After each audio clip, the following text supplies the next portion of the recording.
jammy blueberry filling with a perfect balance of tanginess and sweetness with crispy crumbs, a healthier version.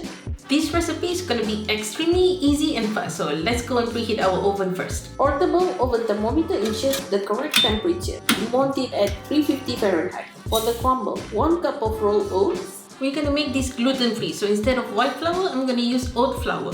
1 cup also.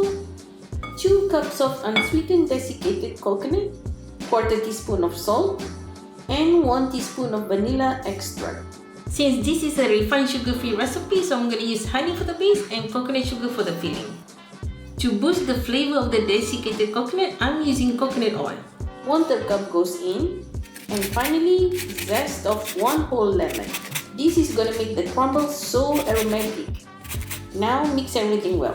Written recipe with both US and metric measurements are on our website. There's also detailed tips, instructions, ingredient swaps, and all the extra info that I don't get to say in this short recipe video, but I know are gonna be useful to you.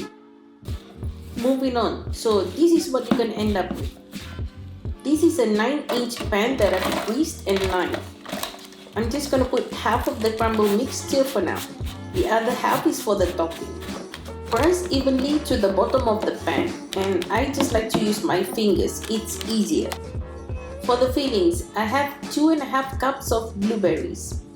To that, I'm gonna add 1/3 cup of coconut sugar, 1 tablespoon of cornstarch, and juice of half lemon. That's it. You don't need to cook this filling, just mix everything together and we are good to go. Now, pour our filling into the pan together with all the juice. Spread evenly, and I like to make sure the blueberries are in a single layer. Finally, sprinkle the balance of the crumble on top. Bake for 15 minutes. Cool completely before slicing. If you're a fan of blueberry, then go and watch my mini blueberry cheesecake recipe next.